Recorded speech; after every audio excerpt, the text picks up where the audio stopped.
Boa noite para todos. Que prazer ver esse salão cheio, meu Deus. Que maravilha poder falar em casa.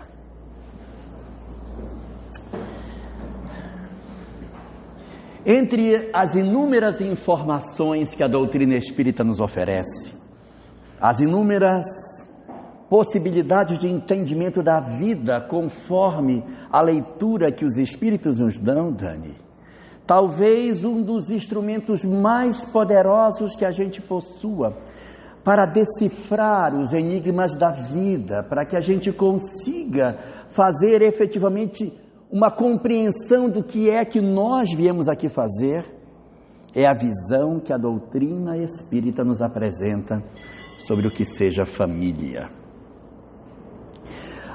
Os conhecimentos que a doutrina espírita nos dá sobre família é um negócio fantástico, porque a Eucléia estava lendo aqui a mensagem sobre a espada simbólica, que faz alusão ao versículo 34 do capítulo 11 de Mateus, um versículo que diz: não penseis que eu vim trazer a paz, mas vim trazer a espada.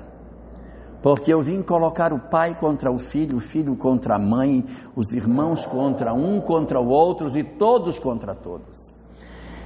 E quando a gente ouve essa informação, isso parece não casar com aquilo que Jesus fala. Teria sido Jesus verdadeiramente o provocador dos desequilíbrios, da desarmonia no lar? Seria essa a espada que ele veio trazer? E nós vamos perceber que a leitura que a doutrina espírita nos oferece sobre o entendimento dessas coisas precisa necessariamente que a gente abra esse véu para que a gente enxergue o processo da vida, as relações familiares e os conflitos que a gente traz pela ótica do espírito, porque a ótica da vida material, ela é incapaz de decifrar para nós os conflitos, os ódios, o desamor, as dificuldades, as aversões, os abandonos e as várias expressões de violência que muitas vezes nós temos a oportunidade de experimentar nos nossos lares.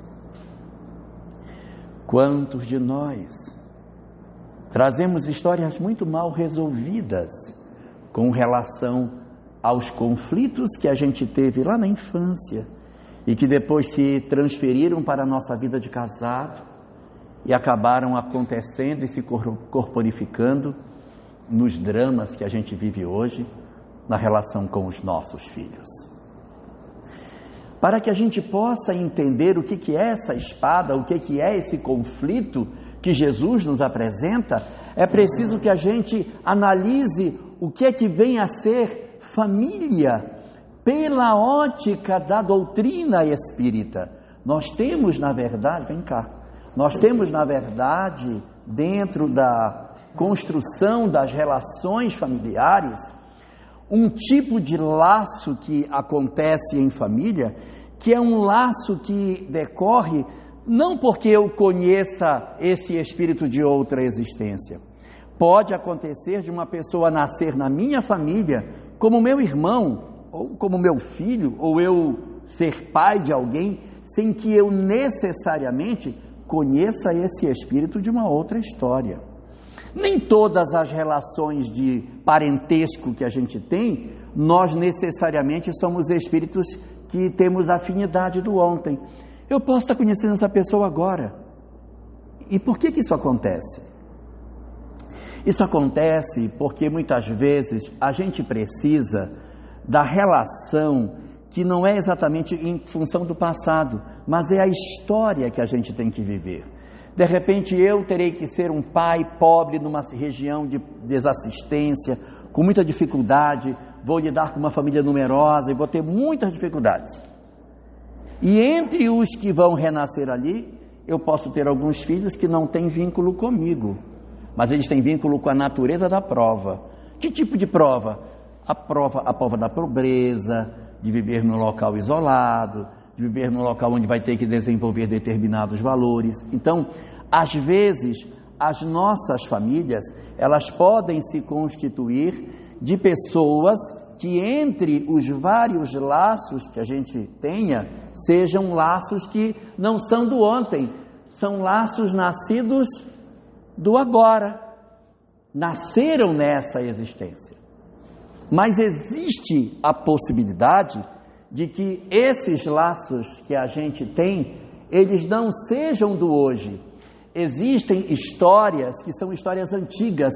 A gente se conheceu lá no passado. Nós éramos lá do ontem. Nós tínhamos uma relação lá na outra existência. Nós tivemos ódio um do outro, muita mágoa. Eu a feri, ela me feriu. Nós desenvolvemos um sentimento de desamor muito grande. E isso fez com que nós sofrêssemos muito depois da morte. Então, depois da gente haver se reconciliado no mundo espiritual, ter pedido perdão um para o outro, era preciso saber se realmente o perdão foi verdadeiro ou não. Se o perdão de fato aconteceu lá no fundo, porque até na nossa vida a gente concede perdão para as pessoas, mas esse perdão nem é tão verdadeiro, ele é da boca para fora, exatamente. Ele é um perdão da boca para fora.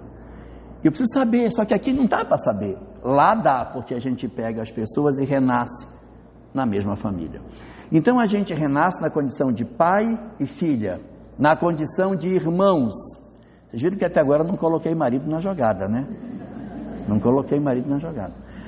Então, a gente tem uma relação que é uma relação de pai com filho, uma relação de irmãos entre si, ou filhos com mãe, com pai, que podem ser relações nascidas do ontem, que tem conflitos. Então, eu posso ter na minha equipe familiar algumas pessoas que são do presente, eu conheci nessa existência, mas eu posso ter um outro filho ou um outro irmão que é do passado, fruto de um desamor, de uma agressão, de uma mágoa, de um ódio que está acontecendo agora no presente. Obrigada. Mas existe um outro tipo de laço. Espíritos que a gente se ama desde o passado. Nós nos amamos há muitos séculos. Nós somos grandes amores, nós nos amamos. E exatamente porque eu vou enfrentar muita dificuldade nessa existência, porque eu vou ter uma pessoa complicada na minha família e vou ter os desafios da outra que eu não sei como é que vai ser, porque eu não conheço, vai ser a primeira vez que a gente vai se encontrar. Deus, a nosso benefício, diz: eu vou colocar na sua família algumas pessoas que são seu afeto do passado. Esses afetos, eles produzem em nós um sentimento tão profundo de alegria quando a gente encontra. A gente chora. Quando chega do trabalho, corre para o berço para ver. São aquelas pessoas que são filhos, às vezes, que nos machucam. Nossa, como dói!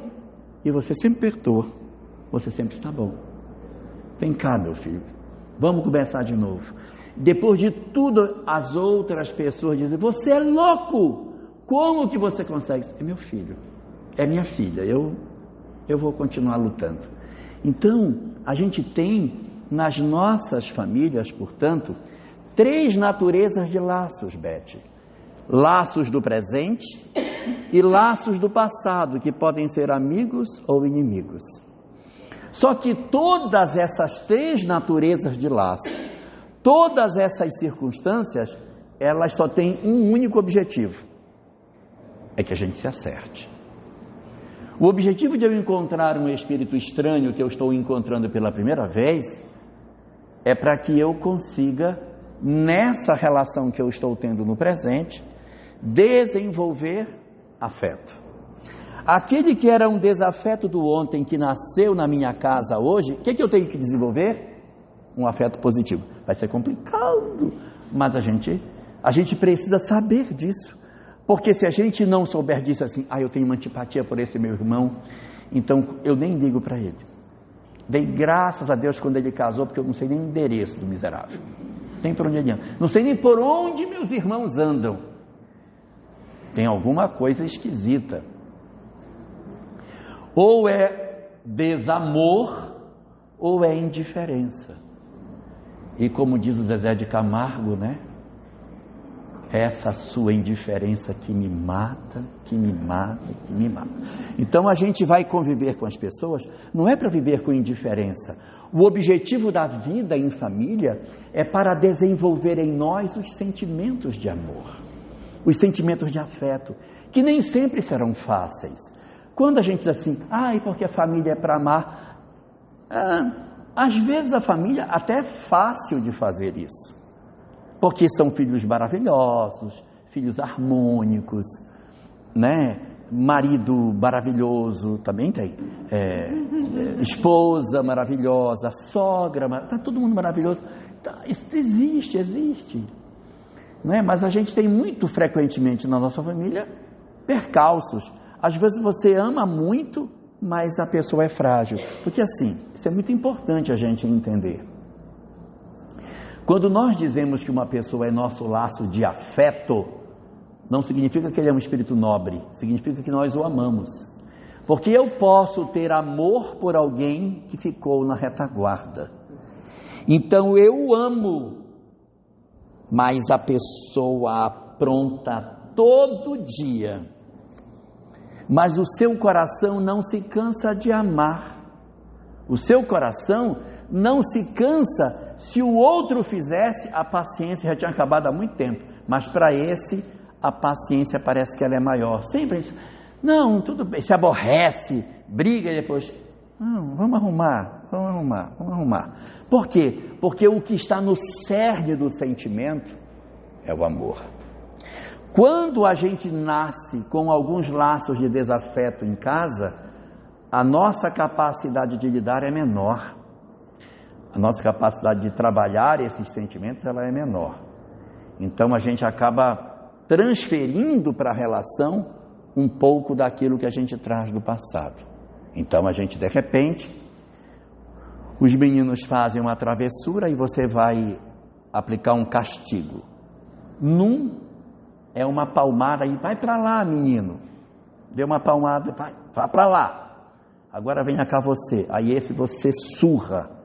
Enquanto que o outro, você botou de castigo, você deu uma pena muito mais amena para os diferente de um para o outro. E a criança vai percebendo isso. Nós temos uma obra chamada Árdua Ascensão, uma obra de Victor Hugo por Divaldo Franco, em que lá diz o seguinte, que a gente precisa tomar muito cuidado com essa ideia de bater em criança. Porque às vezes quando você vai bater, Eucléia, você bate com um sentimento que está enraizado no seu eu.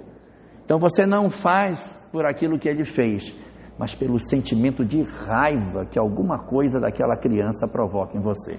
Então você acaba castigando, você acaba surrando a criança por um sentimento que você nem sabe por que é. Quando você bate de maneira que você machuca além do que deveria.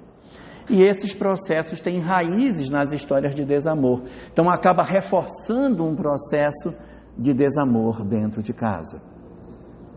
O nosso objetivo, com o entendimento da doutrina espírita, Ricardo, é que a gente consiga ler a nossa família, analisar o que acontece no nosso ambiente doméstico e fazer as opções que sejam as mais acertadas dentro desse processo. Vai exigir? Vai exigir. Vai exigir muito. Só que laços consanguíneos, pai, mãe, irmão, filho, avô, neto, não tem ex. Não existe ex-mãe. Quero apresentar para vocês a minha ex-mãe. Não tem ex-mãe. Mãe é mãe, ponto, acabou. Os laços que são consanguíneos, eles não podem ser rompidos. Uma vez que a família se constitui e os laços consanguíneos estão estabelecidos, é um indicativo de que eles deverão perdurar por toda a existência. Eu sei que a gente está pensando, ai meu Deus, meu pai, minha mãe, pode ser, meu filho, sim. Existem circunstâncias em que, para cuidar de um filho, a gente vai precisar dar um passo para trás. Não sei se eu estou sendo claro no que eu quero dizer. Mas às vezes você oferecendo sempre sim, você não está de repente amando. Às vezes a gente vai ter que aprender a dizer não. Nós temos vivido na nossa sociedade muitos dramas no recente tempo com relação à drogadição. A droga está muito mais perto de casa do que a gente pensa. Muito mais perto. Tem muita gente hoje usando droga. E o que acontece? Você tem 2 filhos. Você tem um filho que entrou nas drogas e tem uma filha que é depressiva. A menina que é depressiva, você para minha filha, vamos embora, vamos levar no médico. Leva no médico, leva no terapeuta, conversa, vamos fazer exercício. Minha filha, vamos levar numa terapia ocupacional, e leva a menina, e procura, e luta com aquela criança, aquela menina, aquela adolescente, aquela pessoa, para ver se ela fica de pé, mas ela está sempre depressiva. E a pessoa diz assim, olha, eu luto com fulana, com a depressão dela, você não sabe como eu luto. É difícil, mas eu vou levando. O filho é usuário de drogas. Não, ele não tem jeito, esse aí nem adianta. E a gente trata a menina de um jeito e trata o rapaz que entrou pelo caminho das drogas de outra maneira. Mas o que foi que motivou as drogas? Não será ele também um depressivo? Porque veja, muitas pessoas que enveredam pela droga, elas querem anestesiar a sua consciência. Então, eu tenho dentro de mim uma sensação de abandono. Eu tenho dentro de mim a sensação de que ninguém me ama. Eu tenho dentro de mim a compreensão de que eu não presto para nada, que eu sou um inservível. E por conta disso, eu deprimi. Estou dentro do quarto depressivo. O outro, com o mesmo raciocínio, procurou a droga. Ele também tem um processo depressivo, que ele respondeu a essa depressão procurando a droga. Ou seja, na raiz, ele tem o mesmo mal do outro, mas eu olho a filha de uma forma e olho o meu filho do outro. Eu tenho que desenvolver a habilidade de conseguir enxergar no meu filho que se droga um indivíduo que de repente vem de uma história de depressão, de uma sensação de abandono que projetou essa criatura na droga. Não, mas nós sempre o amamos. Não é o que você entregou, é o que ele sente. De repente você entregou amor, mas ele não se sentiu amado. O indivíduo de repente não conseguiu processar dentro dele os sentimentos de amor que você entregou. E na cabeça dele, por mais que você tenha entregue, ele diz: mas eu não sou amado, eu sou uma pessoa abandonada. E aí você vai entender determinados processos complexos que a nossa sociedade tem e que muitos filhos desenvolvem esse sentimento de abandono porque por alguma história deles, eles têm uma compreensão de que sofreram um abandono em algum momento.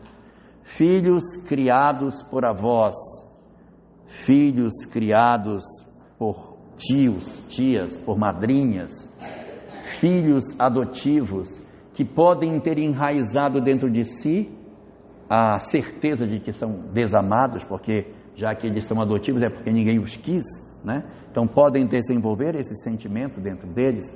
A depressão, portanto, ela pode levar o indivíduo a encontrar um comportamento em que ele se tranca num quarto e ele vai conseguir o seu equilíbrio através de uma terapia e de um indivíduo que seria um psiquiatra, que vai oferecer para ele o que o psiquiatra vai oferecer para tirar a pessoa da depressão? Uma droga.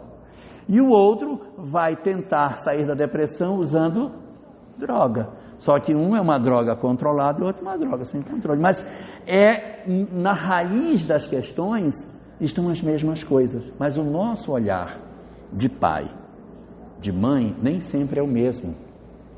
Então a gente tem que ter a capacidade de compreender como que a gente vai desenvolver esses recursos para lidar com um filho depressivo, uma filha depressiva, uma filha com droga, um filho com droga, que às vezes você vai precisar aprender a dizer não para que ele consiga sair do buraco. E a estratégia que a doutrina espírita nos oferece nesse sentido é, como os laços familiares não podem ser rompidos, laços de sangue, são para toda a existência. Quando você tem algum processo de esgarçamento, você pode até afastar-se, mas a gente não corta e diz, o meu filho eu expulsei de casa e não quero nem saber por onde ele anda. Aí tem uma história que vai precisar ser resolvida. Então, histórias familiares, elas precisam ser trabalhadas. Isso acontece com filhos e isso acontece com pais. No seguinte sentido, às vezes, para que haja mais saúde da parte das famílias, a gente precisa morar longe do filho, sabe? Vai ter hora que você vai dizer, não, filho, você vai ter que morar lá e vou ter que morar aqui, porque se a gente ficar morando junto vai ser uma loucura. Por causa do comportamento, por causa da agressão, por causa da violência, por causa dos hábitos, por causa da droga. Então a gente vai dizer, olha, não dá para a gente ficar junto. Você lá e eu aqui. Eu não vou cortar o fio e esquecer de você, botar numa caixa e soltar numa madeira. Não é isso. Mas eu vou ter um pouco de privacidade para a minha vida. Então essas circunstâncias terão que acontecer. E quando a gente tem filho, que são filhos depressivos, a gente também precisa cuidar.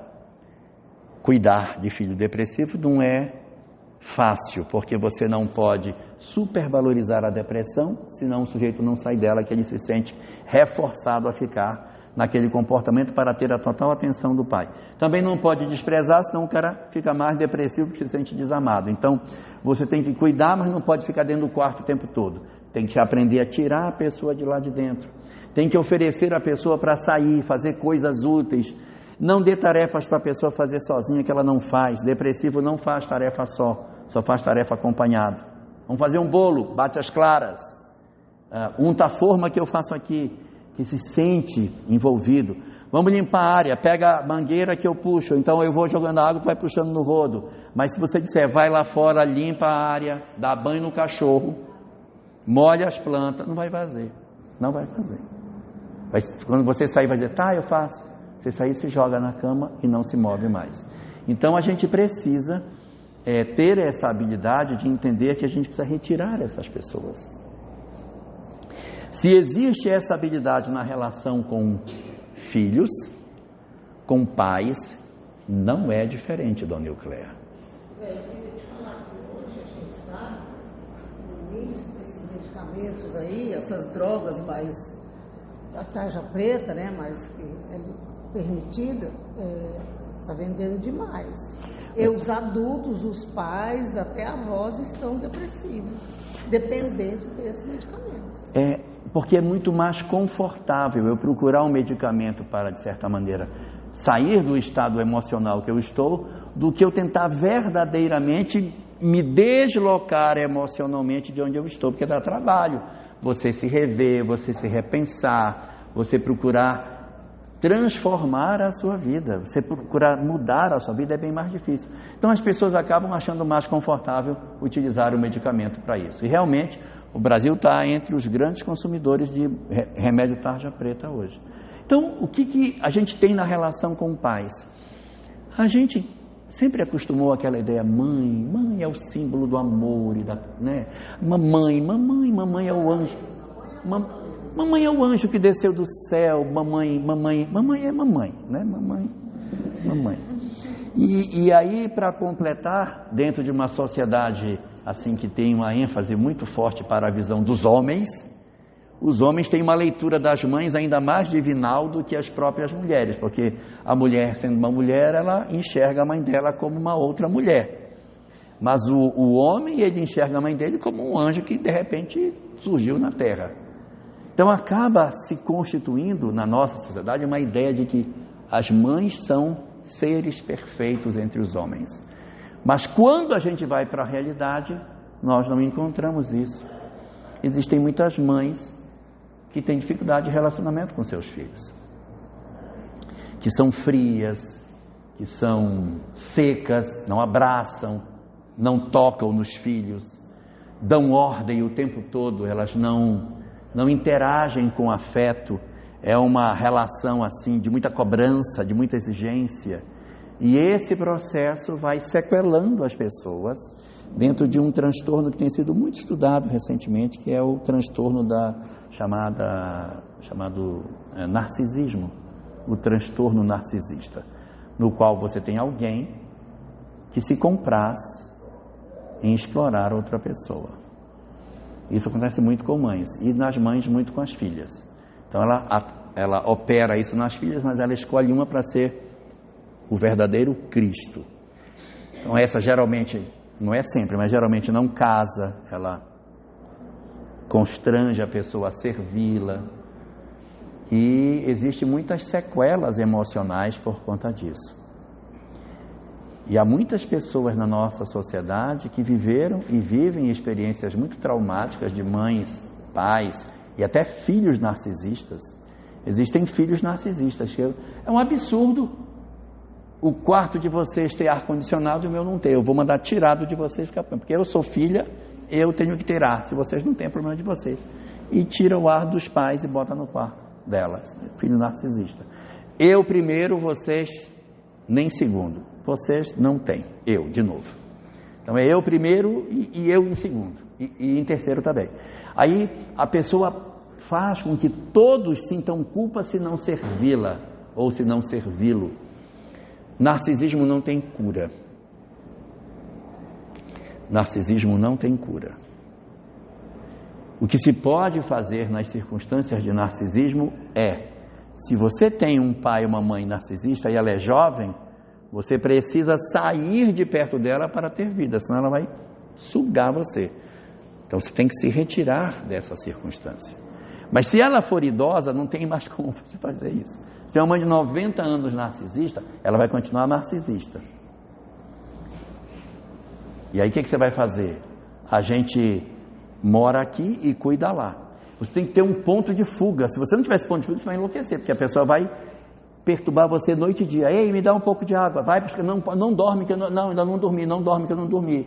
Olha, prepara um lanche, estou com fome. Não, agora eu quero sair. Por que não? Quero ir de novo passear.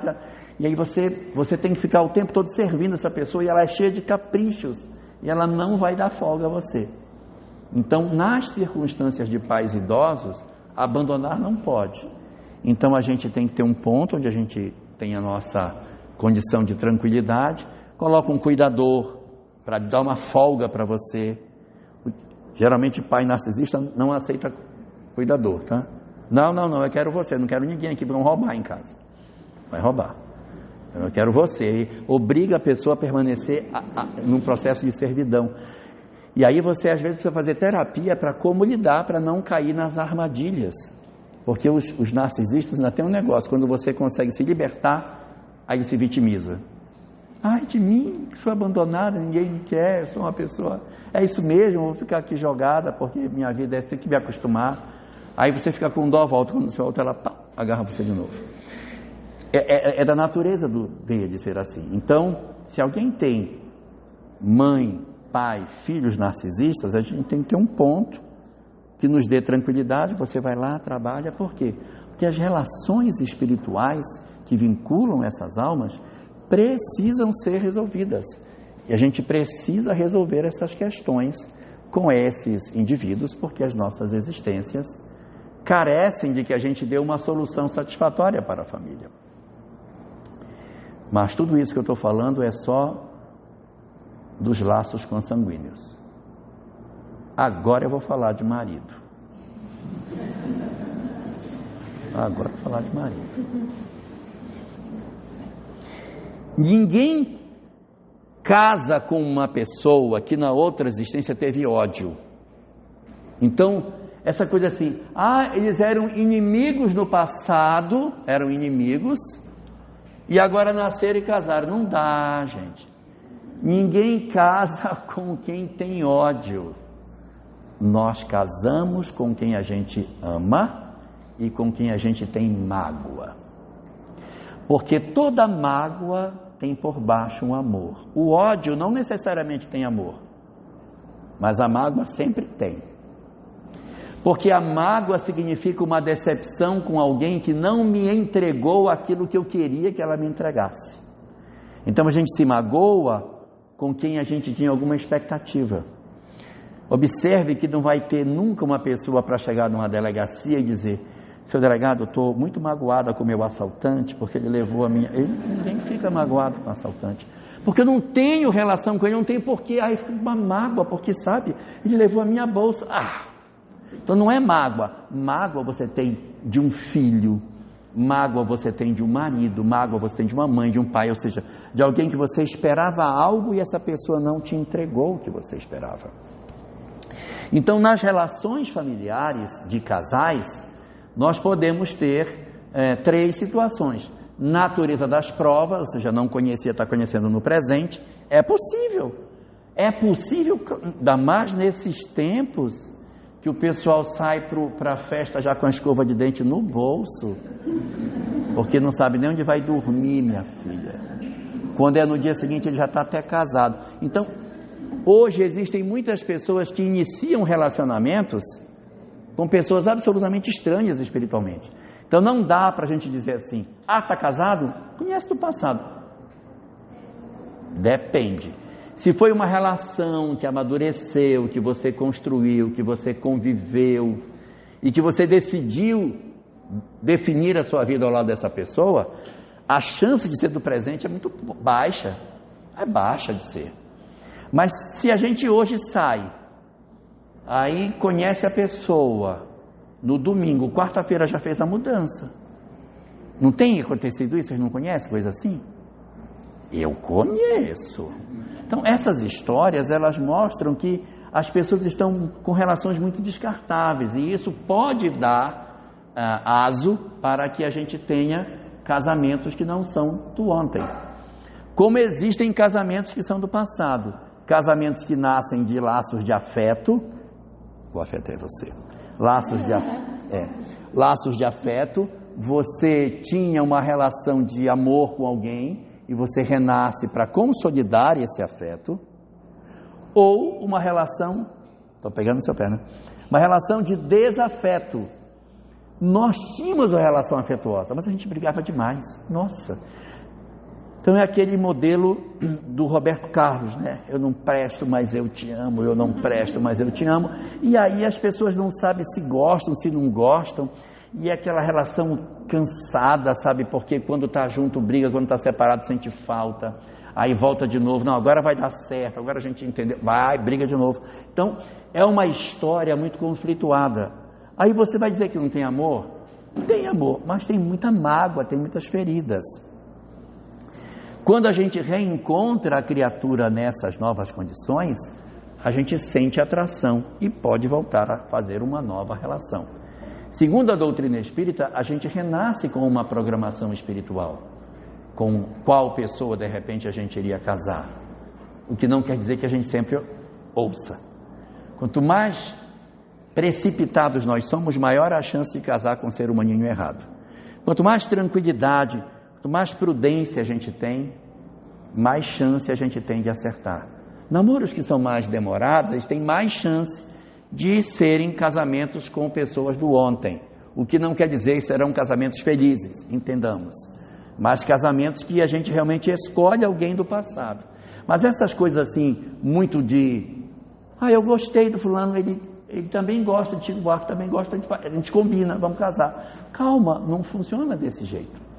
Então a gente acaba tendo um relacionamento que não necessariamente é com a pessoa que a gente escolheu de princípio.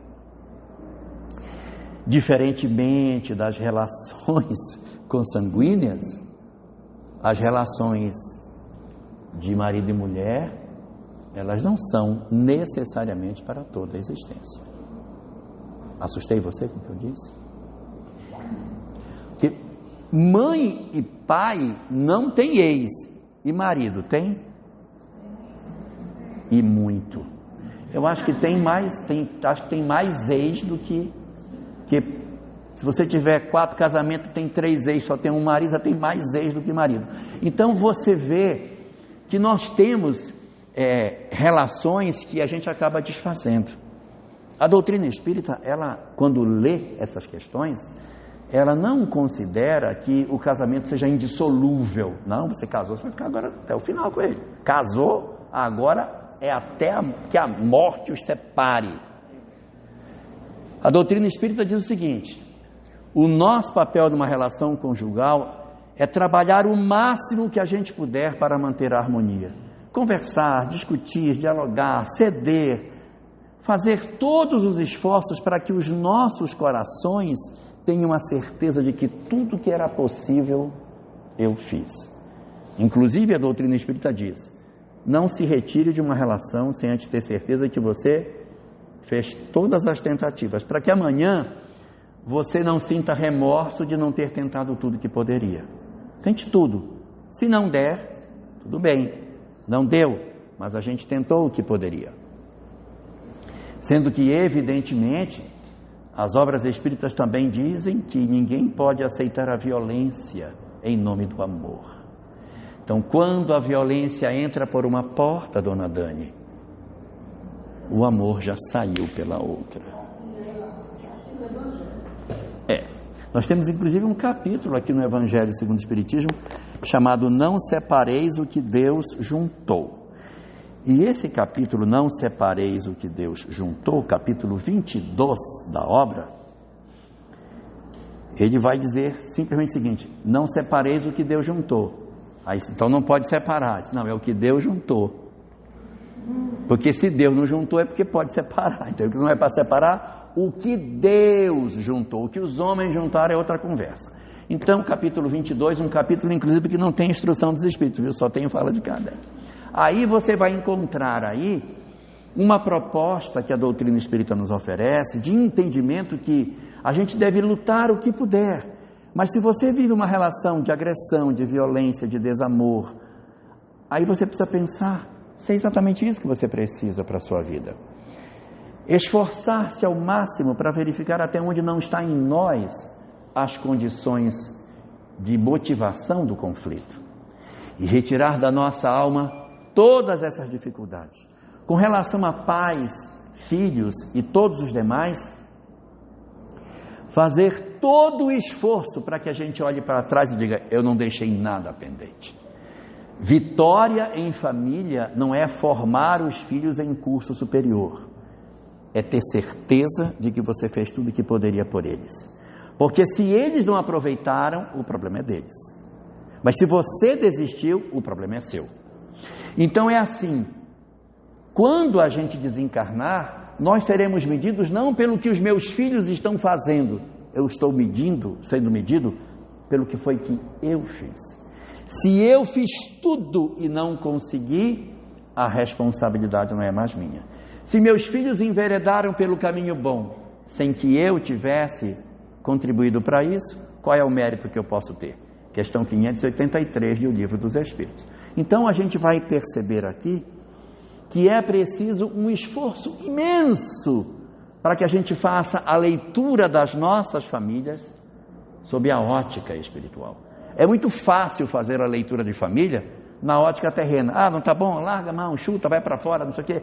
E vai criando uma série de histórias, de karmas, de problemas que não precisam acontecer. Então, como a Eucléia estava lendo aqui na mensagem da espada simbólica, vai colocar pais contra filhos, filhos contra pais, não é porque vai botar para brigar, é porque os pensamentos vão mudar. A família, quando se torna cristã, ela enfrenta alguns problemas, porque parte dos familiares vão dizer: tem que botar ele para fora. E você vai dizer: eu não posso fazer isso. Tem que jogar essa mulher no asilo. Eu não vou fazer isso. Então, o que é a espada? É porque os conceitos do mundo, eles são absolutamente diferentes dos conceitos cristãos. Quando alguém se volta para a verdade cristã, a visão de família dele, a visão de mundo é completamente diferente. E a partir daí, ele vai ter alguns conflitos no lar, porque a mãe vai dizer: você não vai aceitar mais isso. Não, mãe, tenha calma, eu vou resolver, deixa que eu vou resolver. Não, porque ele não pode ou ela não pode. Porque a minha visão não é mais a visão do mundo. Então conflitos podem se dar, mas aqueles que estarão forrados pelo pensamento cristão encontrarão dentro de si a força necessária para fazer o grande trabalho de transformação para que a gente alcance o objetivo das nossas existências, que era qual? Vir à Terra e desenvolver amor para todos, para aqueles que são pela natureza das provas, para aqueles que eram meus desafetos do ontem e para aqueles que eram meus amores. Eu tenho que amar a todos indistintamente, porque esse é o grande objetivo pelo qual nós renascemos. Agradecemos a Maná, eu vou aproveitar mais um pouco dele, todos nós, vamos fazer a prece final. Vou pedir aí de Jane que possa ficar na guitarra de paz, tá bom? Então, logo depois da prece pela rádio, a gente já vai de paz, tá? Vou diminuir aqui a nossa luz, para a gente ficar bem tranquilo, vamos orar pela rádio. Então vamos orar.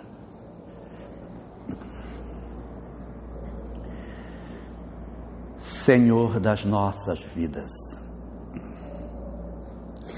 derrama as tuas bênçãos sobre o lar que tu me concedeste na atual existência, para que as luzes infinitas do teu amor, penetrando todos os espaços do lar que tu me concedeste, ofereça a todos aqueles que são meus parentes, aqueles que dividem comigo o espaço doméstico, que eles sejam nesse momento envolvidos pelas tuas bênçãos de amor.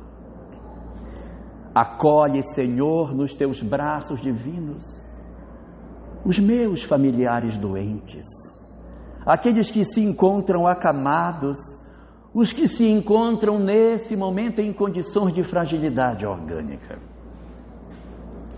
Concede a cada um deles, no mérito que eles possuam, a chance do revigorar do corpo físico para o enfrentamento das necessárias provas que a existência oferece para cada um de nós. Derrama da mesma forma, Senhor, os meus companheiros de lar, que trazem profundos conflitos na área do afeto,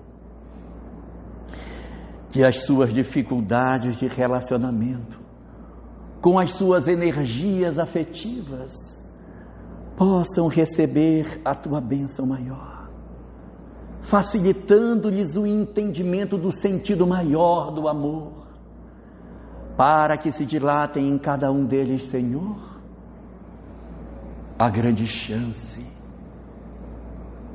para que despertem para a beleza da vida imortal.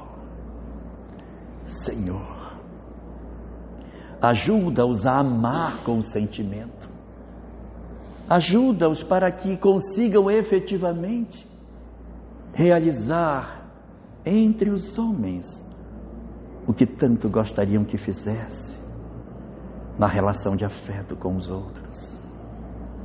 Atende da mesma forma os outros que se encontram enceguecidos pelo materialismo do mundo, que descrentes do amanhã mergulharam nas trevas da depressão, no abismo das drogas, no abandono de si mesmo diante da loucura do mundo, na ilusão de que somos apenas matéria, esquecido das grandes responsabilidades espirituais que possuímos.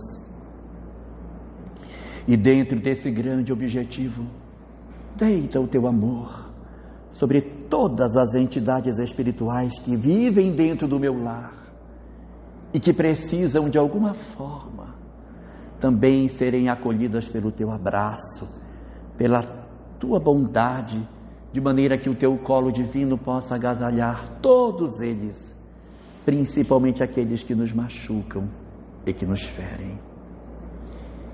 E quanto a mim, Senhor, que não sou diferente daqueles outros que convivem comigo, traz o bálsamo da saúde para o meu coração. Equilibra as minhas energias afetivas para que eu consiga verdadeiramente amar a todos indistintamente. Não deixa com que eu exerça a minha relação de afeto com privilégios, mas dulcifica minha alma para que desabroche em mim o sentimento da fraternidade legítima. E rasga diante dos meus olhos, Senhor, a compreensão imortal da vida, para que eu nunca descreia de que sou um espírito a caminho da felicidade, para que as minhas dores, as minhas lágrimas, as dificuldades, os meus momentos de solidão não roubem de mim a certeza do teu amor e do futuro ditoso que me aguarda ao lado daqueles que me amam e que me precederam na grande viagem e que de lá continuam me amando, envolvendo, e eu posso sentir a grandeza desse amor derramado sobre a minha vida. Senhor, acolhe o meu lar e acolhe os lares todos da terra. Deita as tuas bênçãos sobre todos os lares do planeta, principalmente naqueles em que uma mulher debruçada na janela chora a ausência de um filho que o anjo da morte levou. Diz a ela que a vida continua, que os nossos anjos vivem e que os nossos corações, fortalecidos no ideal superior que a doutrina espírita nos oferece, há de nos conceder a força necessária para superarmos a hora grave que passamos. É assim, Senhor, que amparados pela Tua graça, nós nos consagramos inteiramente aos Teus cuidados e te pedimos que Tu nos abençoes, que Tu guardes as nossas vidas e nos protejas na Tua infinita paz.